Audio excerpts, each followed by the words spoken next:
সুধী ছাত্রছাত্রীবৃন্দ, দ্বাদশ শ্রেণীর ছাত্রছাত্রীরা যারা সেমিস্টার 3-তে পি ব্লক নিয়ে পড়াশোনা করছো, আজকে সেই পি ব্লক থেকেই একটি টপিক আমরা আলোচনা করব নাইট্রিক অ্যাসিড নিয়ে।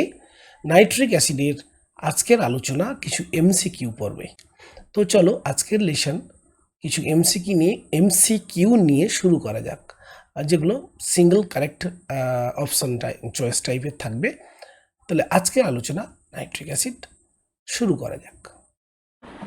প্রথম প্রশ্ন দেখো, কোন লবণটির বিয়োজনের ফলে কোনো কঠিন অবশেষ থাকে না?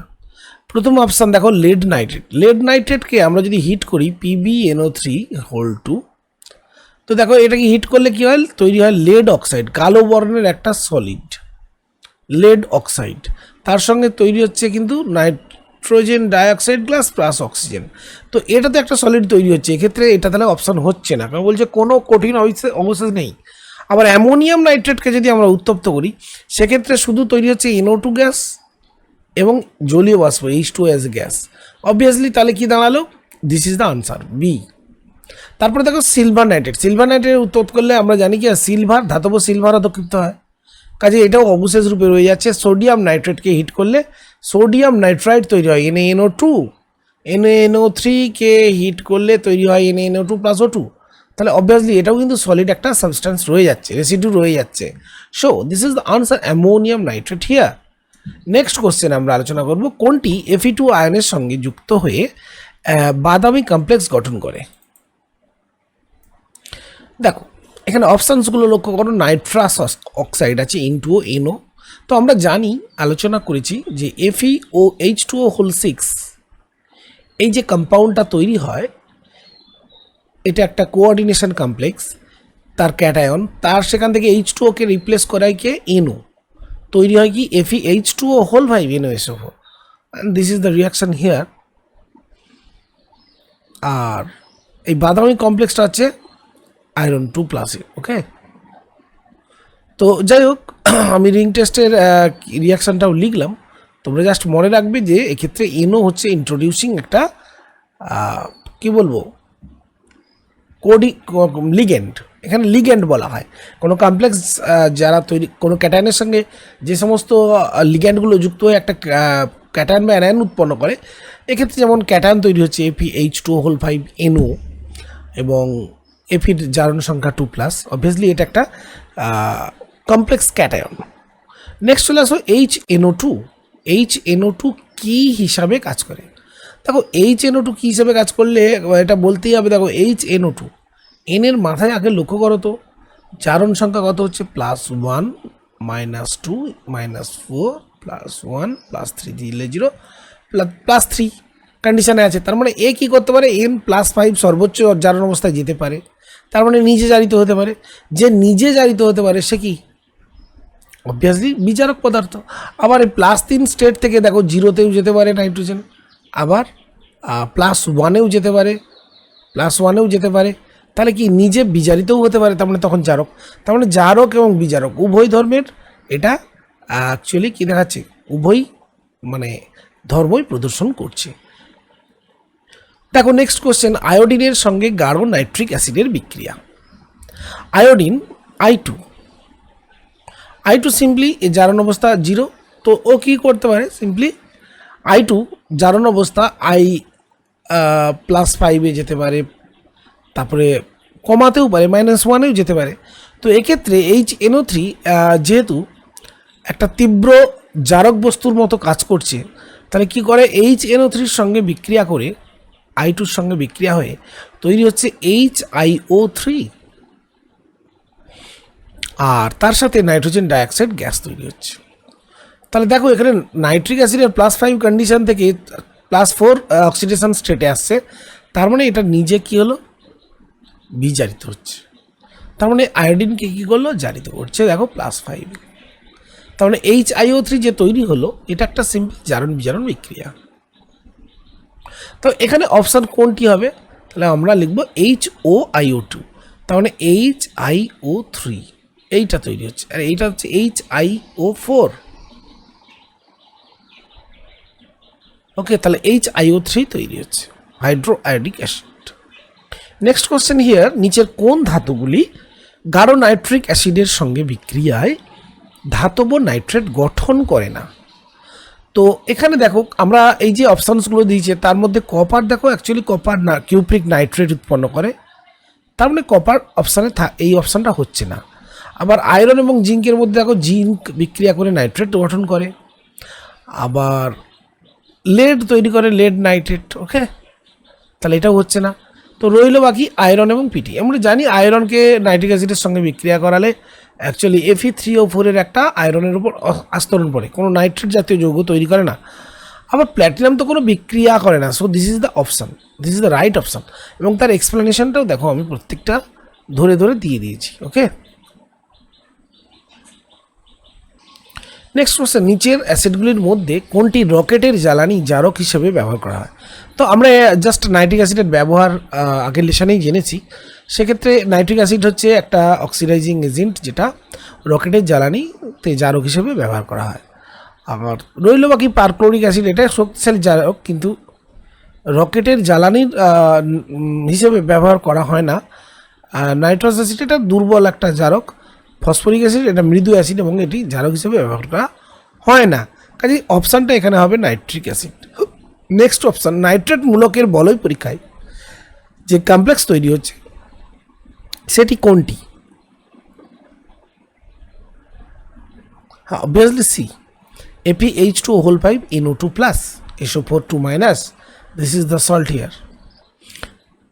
তো এখানে আমি নোটটা দিয়ে দিয়েছি। নেক্সট দেখো 65, কোনটি উৎপন্ন হওয়ার ফলে দীর্ঘদিন রেখে দেওয়া গাঢ় নাইট্রিক অ্যাসিড হলুদ বর্ণ? তোমরা দেখবে নাইট্রিক অ্যাসিডের বোতলগুলো ল্যাবে যখন থাকে দেখে একটা ব্রাউন বা ইয়েলো কালারের একটা সলিউশন তৈরি হয়। তো আসলে এই নাইট্রিক অ্যাসিড নিজে ভেঙে গিয়ে তৈরি করে নাইট্রোজেন ডাইঅক্সাইড, যেটা ডিজলভ হয়ে থাকে ওই অ্যাসিডের মধ্যেই। কাজেই this is the reaction, nitric acid নিজে থেকে ভেঙে যায় সূর্যালোক পেলে।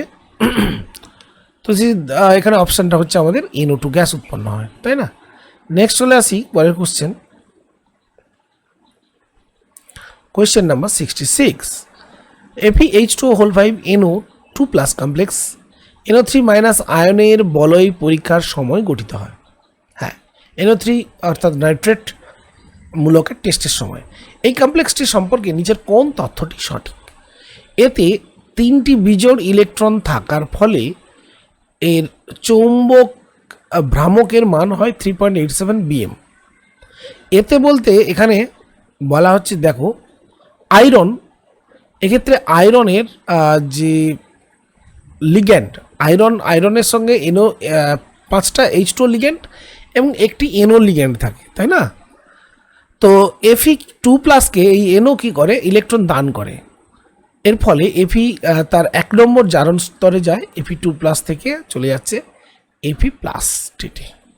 কে ডোনেট করছে? না স্যার, NO ইলেকট্রন ডোনেট করছে। এর তো নিঃসঙ্গ ইলেকট্রন জোড় আছে।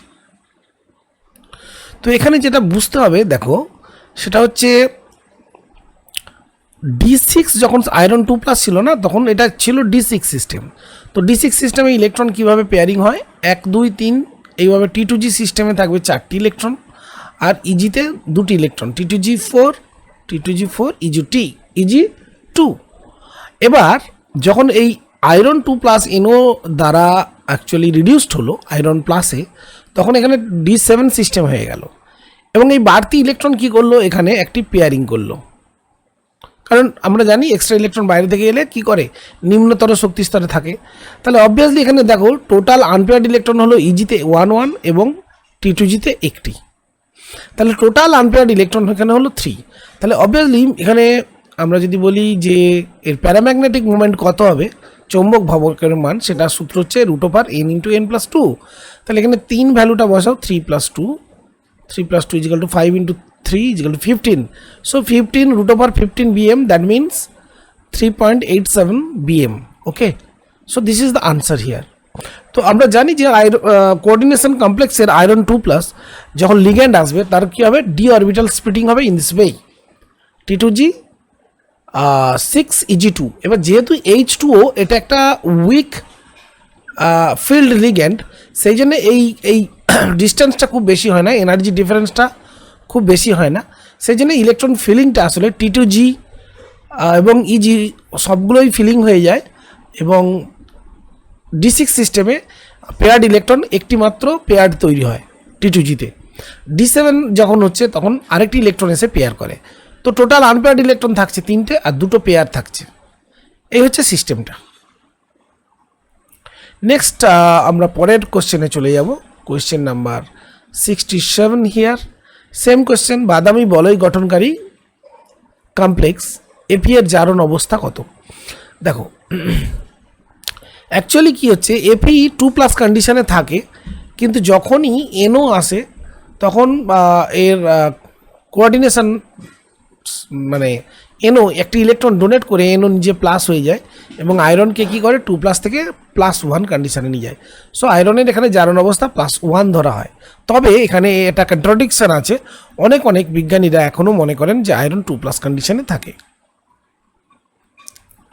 নেক্সট কোশ্চেন, নিচের অণু বা আয়নগুলির বন্ধন ক্রম বৃদ্ধির সঠিক ক্রম। সো কোশ্চেনটা ছিল, দেখো কোশ্চেনটা ছিল আমার NO2 মাইনাস NO2 এবং NO2+ এদের আসলে বন্ধন কোণের তুলনা। তো দেখো NO2 minus NO2 minus NO2 and NO2 2+, ঠিক আছে, NO2 মাইনাস দেওয়া আছে, NO2 আর NO2 2+। কোশ্চেন এডিটিংয়ে একটু প্রবলেম ছিল, তো এখানে যেটা দেখছি দেখো NO2 মাইনাসের স্ট্রাকচারটা আমরা যদি লক্ষ্য করে দেখবো, এটা একটা sp2 হাইব্রিডাইজড এবং এক্ষেত্রে দেখো একটা লোন পেয়ার অফ ইলেকট্রনস আছে, তাহলে এখানে যে 120 অ্যাঙ্গেল না, এটা কী হবে অনেক বেশি এই লোন পেয়ার দ্বারা প্রভাবিত হবে এবং এর ফলে অ্যাঙ্গেলটা কমে প্রায় 115 মানে 115 ডিগ্রিজ হবে। আর নেক্সট দেখো আমরা NO2 স্ট্রাকচারটা দেখিয়েছি, এখানে সিঙ্গেল একটা ইলেকট্রন আছে, এর প্রভাবটা অবভিয়াসলি বন্ড পেয়ারের সঙ্গে রিপালশনটা কম হবে এবং দেখা যায় যে এইটা sp2 সংকর আয়নে থাকলেও এর অ্যাঙ্গেলটা অবভিয়াসলি কী হবে, অতটা সাপ্রেসড হতে পারবে না এবং এর অ্যাঙ্গেলটা প্রায় 130-র কাছাকাছি। নেক্সট হচ্ছে দেখো NO2+-এ আমরা স্ট্রাকচারটা লক্ষ্য করব, এটা হচ্ছে sp সংকর আয়নের ফলে এটা হচ্ছে 180 ডিগ্রিজ অ্যাঙ্গেল। সো এখানে আমাদের কোন অপশানটা ঠিক হবে? সি অপশানে লক্ষ্য করো, NO2+, এটা NO2 হবে, সরি এখানে NO2 হবে, NO2+-এর অ্যাকচুয়ালি বন্ড অ্যাঙ্গেলটা ম্যাক্সিমাম, তারপরে NO2, তারপরে NO2 মাইনাস। সো এখানে অপশানটা আমরা সি রাইট আনসার বলে বলবো।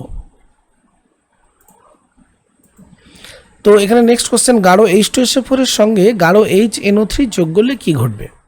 এখন গাঢ় H2SO4 আর গাঢ় HNO3 অ্যাকচুয়ালি এরা মিক্সড অ্যাসিডের মতো কাজ করে, এরা একটা ইলেকট্রোফাইল প্রডিউস করে যেটার নাম হচ্ছে NO2+। সো রিয়াকশানটা দেখো, HNO3 প্লাস H2SO4 NO2+ তৈরি করে plus H3O+। So the answer is NO2+। Okay, next হচ্ছে দেখো কোশ্চেনটা দেওয়া আছে 70, কোশ্চেন নাম্বার 70। কোশ্চেন নাম্বার 70-তে বলা আছে বর ধাতুকে দ্রবীভূত করতে অ্যাকোয়া রিজিয়া তো ব্যবহার করা হয়, তো এতে কোন গ্যাস নির্গত হয়? আসলে এতে রাসায়নিক বিক্রিয়া আমরা দেখিয়ে দিয়েছি, আয়রন বা এই জাতীয় পদার্থের সঙ্গে বিক্রিয়া হয়, মিক্সড অ্যাসিডের তৈরি হচ্ছে কি, এটা মিক্সড অ্যাসিড বলবো না, এটাকে বলবো অ্যাকোয়া রিজিয়া, তৈরি হচ্ছে NO গ্যাস, তো নাইট্রিক অক্সাইড আসলে নির্গত হয়। তো আজকের পরিচ্ছেদ সংক্রান্ত MCQ আজকে এখানেই শেষ করছি। নেক্সট আমরা 2-10 পরবর্তী লেসনে আলোচনা করব।